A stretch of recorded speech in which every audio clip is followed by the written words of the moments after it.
नव्या कृषी कायद्यांसंदर्भात शेतकऱ्यांनी कोणत्याही भ्रमाला बळी पडू नये, प्रत्येक मुद्द्यावर समाधान होईपर्यंत चर्चेसाठी केंद्र सरकार तयार आहे, असं आवाहन पंतप्रधान नरेंद्र मोदी यांनी केलं आहे।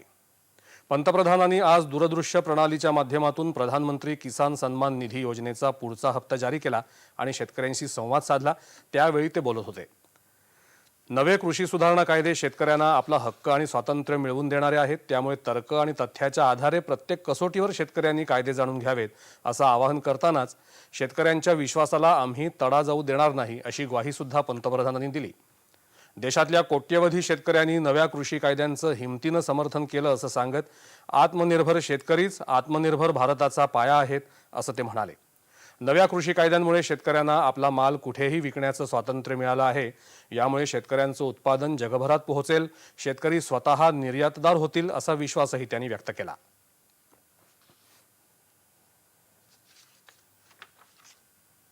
आप अपनी फसल को जहां चाहे आप निर्णय करके बेच सकते हैं। आपको जहां सही दाम मिले आप वहां पर उपज बेच सकते हैं। आप न्यूनतम समर्थन मूल्य यानी एमएसपी पर अपनी उपज बेचना चाहते हैं, आप उसे बेच सकते हैं। आप मंडी में अपनी उपज बेचना चाहते हैं, आप बेच सकते हैं। आप अपनी उपज का निर्यात करना चाहते हैं, आप निर्यात कर सकते हैं। आप उसे व्यापारी को बेचना चाहते हैं, आप बेच सकते हैं। आप अपनी उपज दूसरे राज्य में बेचना चाहते हैं, आप बेच सकते हैं। आप पूरे गांव के किसानों को एफपीओ के माध्यम से इकट्ठा कर अपनी पूरी उपज को एक साथ बेचना चाहते हैं, आप बेच सकते हैं। आप बिस्किट, चिप्स, जैम, दूसरे कंज्यूमर उत्पादों की वैल्यू चेन का हिस्सा बनना चाहते हो, आप ये भी कर सकते हैं। देश के किसान को इतने अधिकार मिल रहे हैं, तो इसमें गलत क्या है? नवे कृषी कायदे लागू झाल्यानंतर सरकारनं हमीभावानं धान्याची विक्रमी खरेदी केली। या कायद्यांमुळे शेतकऱ्याला कायदेशीर संरक्षण मिळालं आहे, तर एकही कृषी उत्पन्न बाजार समिती बंद झालेली नाही।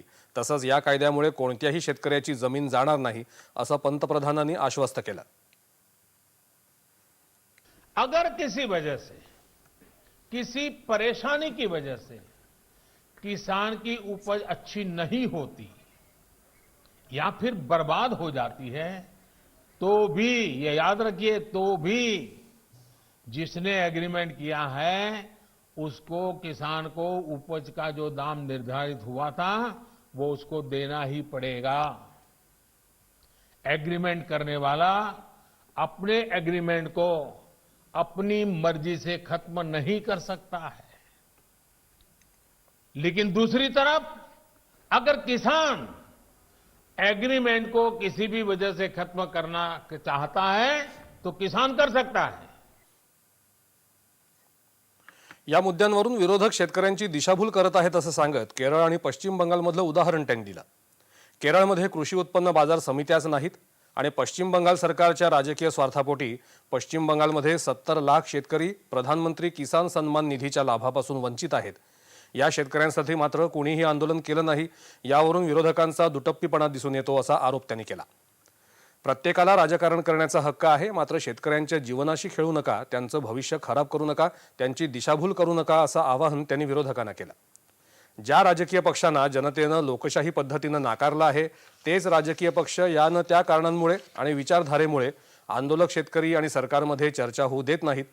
विरोधक असत्य आणि अफवांच्या आधारे शेतकऱ्यांची दिशाभूल करत आहेत, असा आरोपही नरेंद्र मोदी यांनी यावेळी केला। विचारधारा को लेकर के बंगाल को कहां से कहां लाकर के उन्होंने हालत करके रखी है, सारा देश जानता है। और ममता जी के 15 साल पुराने भाषण सुनोगे तो पता चलेगा कि इस राजनीतिक विचारधारा ने बंगाल को कितना बर्बाद कर दिया था। अब ये कैसे लोग हैं? बंगाल में उनकी पार्टी है, उनका संगठन है, 30 साल सरकार चलाई है, कितने लोग होंगे उनके पास? एक बार भी इन लोगों ने किसानों को ये 2,000 रुपया मिलने वाला कार्यक्रम है। बंगाल के अंदर कोई आंदोलन नहीं चलाया। क्यों आपने कभी आवाज नहीं उठाई? और आप वहां से उठ करके पंजाब पहुंच गए। तब सवाल उठता है। 9 कोटीपेक्षा जास्त लाभार्थी शेतकरी कुटुंबांना 18,000 कोटी रुपयांपेक्षा जास्त रक्कम आज हस्तांतरित करण्यात आली। सरकारी योजनेद्वारे जारी करण्यात येणारा पैसा आता शेतकऱ्यांच्या खात्यात थेट जमा होतो, असंही पंतप्रधान म्हणाले। कोई कट नहीं, कोई हेराफेरी नहीं, टेक्नोलॉजी का इस्तेमाल करते हुए पीएम किसान सम्मान योजना में ये सुनिश्चित किया गया है कि लीकेज न हो। राज्य सरकारों के माध्यम से किसानों का ऑनलाइन रजिस्ट्रेशन होने के बाद उनके आधार नंबर और बैंक खातों का वेरिफिकेशन होने के बाद इस व्यवस्था का निर्माण हुआ है। कृषी सुधारणांवर भर देतानाच भविष्यासाठीही शेतकऱ्याला सज्ज करण्यावर केंद्र सरकारनं लक्ष केंद्रित केल्याचं पंतप्रधानांनी नमूद केलं। शेती सुधारणांच्या प्रयत्नांसोबतच ग्रामीण भागात राहणाऱ्या शेतकऱ्यांचं जीवनमान सुलभ करणं आमचं उद्दिष्ट आहे असं सांगत शेतकऱ्यांना स्वतःचं घर, पाणी, शौचालय, वीज यासारख्या सुविधा मिळत असून आयुष्मान भारत योजनेअंतर्गत मिळणारा विमा, मासिक पेन्शन, सुरक्षा कवच आमच्या सरकारनं शेतकऱ्यांना दिलं असं ते म्हणाले। महाराष्ट्र, अरुणाचल प्रदेश, ओदिशा, हरियाणा, मध्य प्रदेश, तामिळनाडू, उत्तर प्रदेश या राज्यांमधल्या शेतकऱ्यांशी पंतप्रधानांनी संवाद साधला। छोट्या छोट्या शेतकऱ्यांना मदत व्हावी यासाठी सरकार काम करत असल्याचं पंतप्रधान म्हणाले।